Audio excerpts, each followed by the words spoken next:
Hello and welcome back, everybody. This is a new episode in my interview series with autistic women. I'm Tanya, your host, and I'm happy to have you back here today. In this interview series, I have invited autistic women to talk about their experiences, their limitations, problems, and struggles of everyday life. Why? Because autism is invisible.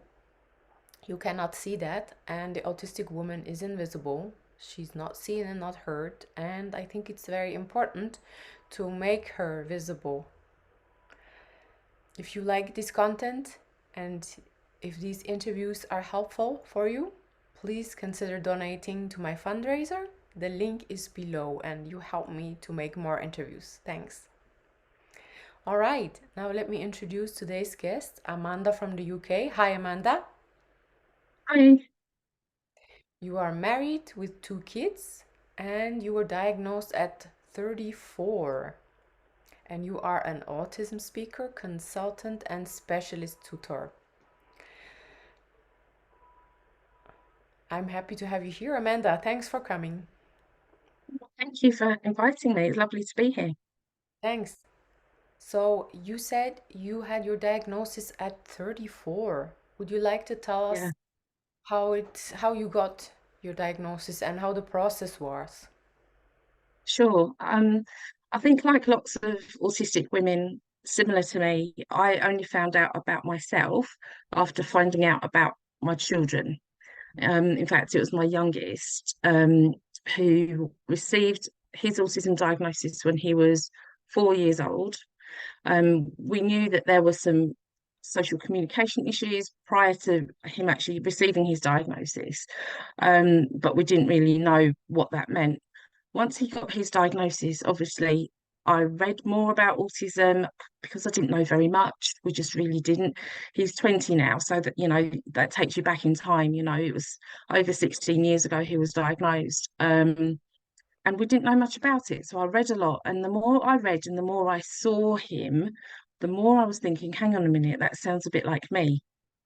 Yeah. And he used to do things, I can't recall any specific things, but he used to do things that other people didn't understand when he was very small. And I used to be the same in many ways. And I just remember just having almost like an unspoken insight into his thinking because he couldn't explain what he was thinking or feeling, and he does find that difficult to some extent now. But when he was 4, 5, 6 years old, he definitely couldn't. But I got it. It made sense. And some of the things that he did do that I remember that I was similar was he was a climber. He had no fear, no sense of danger. He would climb things, and not worry about potentially falling off, for example. I used to be a climber as a child. I used to climb furniture inside the house and launch myself off. I used to climb walls. I used to climb 6 foot walls and jump off. I used to climb trees. I was a very active, needing to be moving kind of kid. Um, and in fact, I used to go out, I used to play football with the boys who lived down my street when I was quite young. I didn't do all the girly stuff. I was out, I needed to run and get some of this energy out. And as I say, a lot of things, that his teachers used to say or his grandparents used to say, why does he do that? I'd be like, but I used to do that. Didn't you do that? And they said, no. I was like, okay, there's some food for thought. And then as he got a bit older and as, time moved on, I began to think, okay, yeah, it's quite likely that I'm autistic as well. Mhm. And that's as far as the thinking went until I sort of reached this point in my 30s where everything was so hard. And I said to myself, why is it so hard? Life shouldn't be this hard. Why am I finding it difficult to be a wife, a mother, to work full time when I see other women be able to juggle these things? Why am I finding it so hard? And at the time, I was a full-time teacher, so that took up a lot of time, not just in school. Obviously, you bring lots of work home, you have to do planning, preparation, marking, and things at home. And I just couldn't. It's almost like I had to switch roles consciously from being the mum, to being the teacher, to being the wife. I couldn't be all of these things at the same time. And I ended up feeling quite low. And I'd struggled off and on with depression and anxiety since my teenage years. Um, Nobody could really explain why. I didn't have any treatment for it or anything. And then I needed to find out because actually I thought, well, either I'm autistic or maybe I've got some kind of mental health issue that I need some help with. And so I needed to know. And so I was able to find a psychologist who was able to diagnose adults and specifically women. And that was really important because I know that autistic women present differently to criteria that you would see, normally to describe autism. So I needed somebody who would be able to say, okay, this is what autism looks like in an adult woman, and to say to me either, yes, you are autistic or no, you're not. Um, and so, yeah, that's why I just needed to know for my own sanity, because actually I did fear for my sanity at that point, that I was kind of losing grip on reality. I didn't know how to move forward and be okay because I wasn't okay. Mm. And Um, you told me and that, and you told me that you knew internally, you kind of knew you were on the spectrum, but you didn't think mm, it would be confirmed. no, I'd always had the, as I say, I had this feeling for about 5 years, that I probably am autistic, and I didn't dare to dream that it would be confirmed. Mhm. I honestly didn't think I would get the diagnosis. I really didn't, because when you spend so much of your life with people minimizing your struggles or saying, no, that's not right, you can't possibly feel like that, excuse me, or that didn't really happen, or that's not an issue, basically being gaslighted, where I'd spent so much time people not believing me. I I the year before I got my autism diagnosis, actually maybe 2 years before that, I was actually diagnosed with some other chronic health condition, a chronic pain condition, a connective tissue disorder, Ehlers-Danlos syndrome, which lots of autistic people have, but it had caused me a lot of pain, a lot of difficulty. And up until then, I even had my husband say to me, well, either there's something wrong with you or you're a hypochondriac. And I said, I'm not a hypochondriac. And he goes, well, there must be something wrong with you then. And it's that same thing with the autism. I felt people were going to go, no, Amanda, it's all in your head. You're just making it up. You're wishing it was a thing, but it's not really a thing. And so I didn't, although I was hoping that I was going to get the diagnosis, I didn't dare to think that I would, because I just thought it was going to be another one of those things where they said to me, I'd had from medical professionals for many years saying, oh no, Amanda, you can't be in that much pain, Amanda this, Amanda that, thought it was going to be another one of those things. Yeah. And so actually, when it was confirmed, it was such a relief. It's, I cannot overestimate just how life-changing it was to actually have somebody who knew what they were talking about, who knew what they were looking for, actually say to me, Amanda, I hear you, I see you, I believe you, and actually, yes, you are autistic. Yeah, exactly. Because you spend so long. I mean, as I say, I was 34, and it's taken several months to get the diagnosis, because it's not just you see a psychologist and they diagnose you. You have to have interviews, and they have to look into your history, because it's a lifelong condition. So they have to look for evidence that you had difficulties as a child. They have to see how it's impacting on your life. I had to do cognitive tests. I had to do all kinds of things. So it took, I want to say, maybe about 6 months altogether. So when I actually had sort of the debrief, if you like, and the sort of talk through, it was surprising, but in a good way. Yeah. That was like, okay, so this right. And I literally thought to myself, okay, there's nothing wrong with me. I'm just autistic. That is literally what went through my head, because up until then, I'm like, there could be some real mental illness going on here. Mm, And then I realized that there wasn't. It's just that my brain works differently. mm. Yeah, I think you touched on a very important part that I would say most of us experience to be gaslit, not to be Mm. believed when we say we have pain or we have a problem. And And that's especially, really sad because how do people know? We can only speak our own truth, can't we? And we can only tell our own experiences. And that's the beauty of things like this, is that there are people that want to hear and that want to listen and want to learn. But there wasn't many of us around when I was going through this process. 13 years ago, I actually started the process for myself. That I can't count. 11, 12, 13, I'm not sure how many years ago, but it was a revelation to actually be believed. yeah, and to know what's going on. Yeah. And one of the things that did come out was that I am highly anxious, but the psychologist said it's because of being autistic that I'm highly anxious.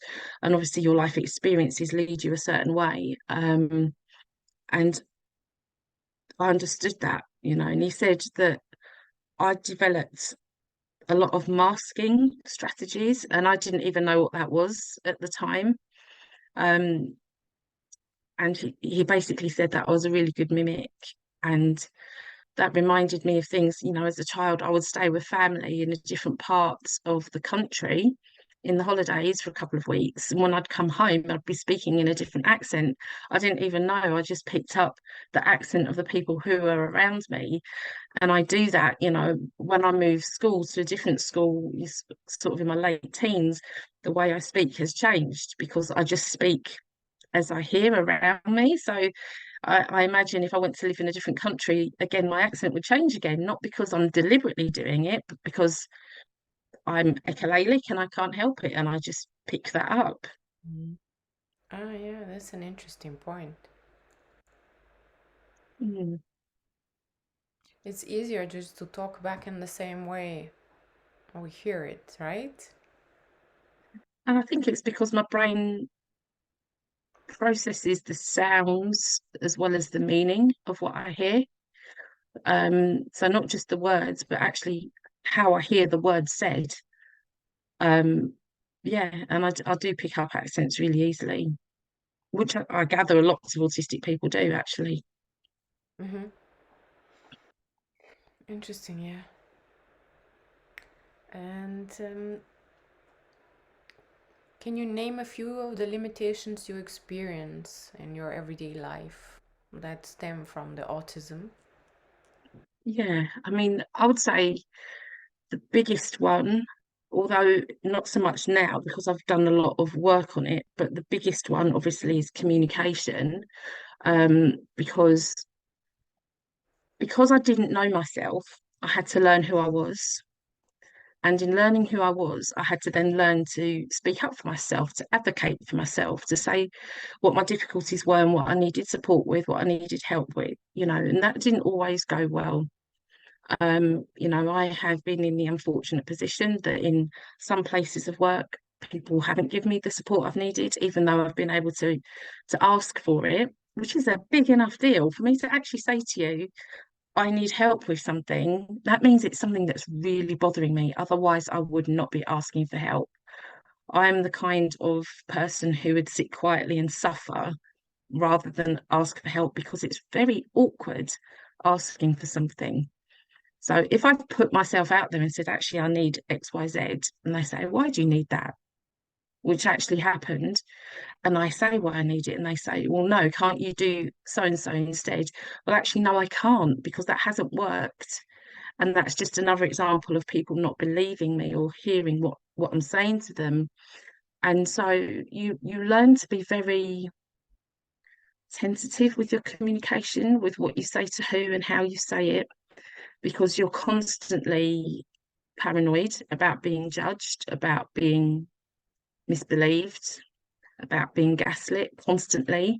And that's not a good place to be. And so I've had to learn a lot over the last 12 years to kind of unpick that and to learn to say to people, well, look, this is who I am. And now I say it as it is. And if people don't like it, their bad luck, unfortunately. What you see is what you get with me. I will speak my mind. I will be polite, but I will speak my mind and I will say what I'm thinking because I think it's important for people to know what I'm thinking.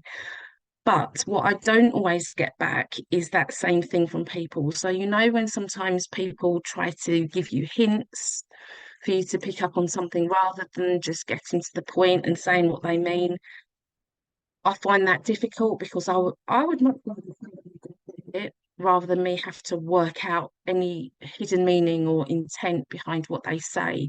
I don't want to have to be a detective with somebody else's words because unless I know that person well, I don't know the intent behind the words.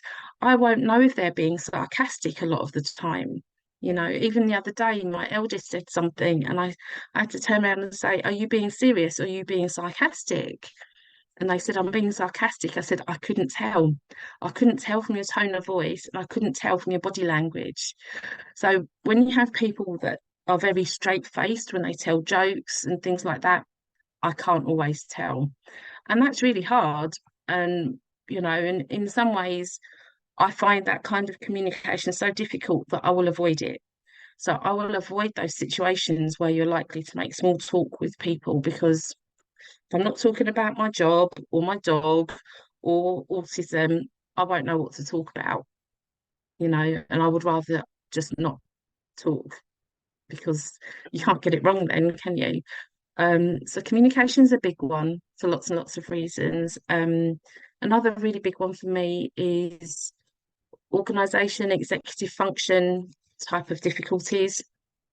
So to do with sort of managing tasks and time management and starting tasks and task switching, I find really hard. So if I'm in the middle of something and I have to stop and do something else, I find it really hard to stop the first thing to start the second thing. Um, and it's just, I've done a lot to sort of work on my executive functioning over the past few years since I've learned it was a thing. I didn't even know it was a thing. Um, and again, that was something else I used to say to myself, why can't I do this? I can write all these lists of things I need to do, and I love a list. I have to write lists, checklists. I have to have lots of reminders. I have many alarms set on my phone with reminders for different things. If I don't have them, then I'm going to forget. And it's not that I don't think those things are important. It's just my brain doesn't remember them because it's busy with something else. Because the other thing that I do a lot is I hyper focus, and I hyper focus to the point that I forget things that are essential. So I could literally sit here for hours on my laptop and forget to eat or forget to drink and get to the end of the day and think, oh, I don't feel very well. I wonder why I don't feel good. Then I realise I haven't had a drink since 9 o'clock in the morning or something. And it's a really strange one to people that don't experience it. They'd be like, but how can you forget? But you do because my brain is in a zone. I'm in my monotropic flow, and everything else is less important. And that's really hard because then I do have sensory issues as well. So if I have gone that long and I haven't eaten, then I'm imbalanced and I'm not a happy person to be around, and I do generally feel very unwell. But for me, sensory things to do with certain sounds, textures, and temperature are my biggest issues. Mhm. So, that's a lot. So when you think of all those things all kind of put together, and that's on a good day, on a bad day, there's a bunch of other things that you have to deal with as well. Because, like with anybody, if you're not feeling well or if you're tired, then everything that you find difficult, you're going to find even more difficult. If I'm having a bad pain day, if one of my pain conditions has flared up, then it's much more obvious that I'm autistic because I'm less able to hide it. Not that I should have to hide it, but I'm less able to hide it, you know. Mm. Okay, yeah. Thank you for this list of limitations. Can you think of more, or was that More about? limitations. Mhm. Was it about it? Um, that's my biggest ones, to be honest, because I think everything else kind of stems from those. Mhm.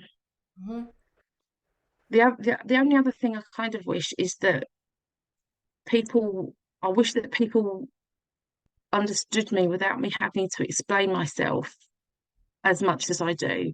And there's nothing I can do about that, you know. I wish people would be psychic so that I didn't have to do the difficult job of explaining, because you know when you're trying to communicate a complex emotion or a complex feeling, sometimes I can't find the words. And at those points, you know, so often I do go non-speaking, you know, and I do become situationally mute and I can't speak. So I've actually learned a little trick over the years that has worked for me, which is to actually communicate by text message instead. So I may be talking to somebody in my family who's in the same room as me, but if I'm particularly close to meltdown or very worked up or there's too much going on, then actually it's just easier to pick up my phone and text rather than say these words that have all this other emotional load on top of it as well. Mm. Um, Yeah, that's a good yeah. one. Yeah, I can totally And I've understand. done that with children as well in school. You know, when I've had conversations with children that are struggling in school and they've not been able to speak, I've actually just taken a laptop and we type the conversation. So I'll type my bit, they type their bit, that we'll pass it back and forth, and that works really well. It just takes away one more demand, you know, because um, when you're in that you know very really heightened state, anything that's a demand you kind of want to avoid or manage in a different way. And that's something that I found works for me. So when I tried it with some of my students and they liked it as well, I was like, yeah, that's great because we can manage this. We can communicate without having to speak the words. Mm. Yeah, I think that's a brilliant idea. Thank you. Yeah, with that, you already mentioned the coping strategy. And I wanted to ask you if you have any strategies to overcome these limitations. You must have because you were diagnosed at 34. So, Yeah, I've had 12 years to get to know myself now. Other things that I do that help, as I mentioned, I use lists a lot. Um, and I've tried all different ways of making lists to help me sort of manage my not just my workload, but manage all the things that need to be done in life, you know. So I'll use apps on my phone to make lists, but then I'll forget to open the app and I won't see the reminder, or I'll write it on a lovely to-do list notebook and then I don't open the book and I don't remember. So actually using things that have got alarms on them help. So if I know I need to make a phone call or email somebody at a particular time, I'll set myself an alarm to do that. That works really well for me, rather than just listing it because you can forget a list, unfortunately. But if you have a visual or an audio reminder of the thing, then it brings it back. So that's something that's actually worked really well most of the time. I also when I do need to be in that state of flow and just continue with my work, and as I say, sounds and things can irritate me. So using earplugs, or I've got a pair of bright pink ear defenders. I have no shame. They're very nice. My husband bought them for me and he got me perfectly. So I've got my ear defenders or headphones or earplugs where I can block out external sounds. Which helps them in places like the dentist, which are sensory hell. I absolutely hate the dentist. So my dentist is really good. He's got some money now, but when I go, he'll explain what he's going to do. I'll be like, okay, I'll close my eyes so I don't see. I'll put my headphones on, listen to my music, and try to block out everything else. And any situation that I'm in where it could be stressful, where I can just listen to music to take me away from that immediate feeling of stress or anxiety, that's something that's really helpful for me as well. Um, I've also discovered, I was one of the many people who discovered that working from home during COVID was very helpful, yeah.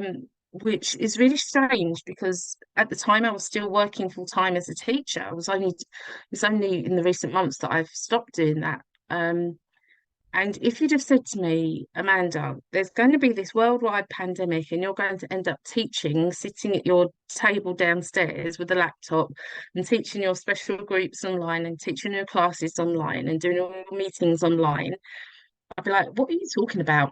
Zoom? What Zoom? Never heard of it, you know.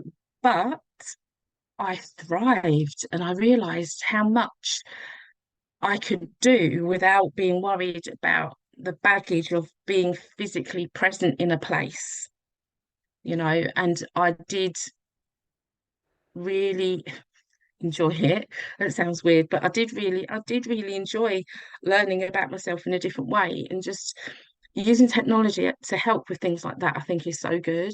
Um, And so now with my tutoring, I do most of my tutoring in person because um, as a specialist tutor, I tutor youngsters who are autistic. And so you need that sort of in person, particularly for the younger children. But I do also do some tutoring online, which has been really good for some of the older students who are more able to cope with it. And I have adult students as well that I tutor online as well. And that's really good because you don't have to physically be present to be present, you know. And yeah, so I've now got this space in my office indoors where I can work comfortably because I can regulate my environment in terms of sound, in terms of temperature, in terms of light. I don't have to share an office with somebody else, which I've done before and I found difficult at times. And I can be autonomous to a degree. I don't have to explain myself to somebody else. And I know that it's really difficult. We can't always have autonomy in our jobs, but I've recently, in the last couple of years, realised just how much I actually need that autonomy.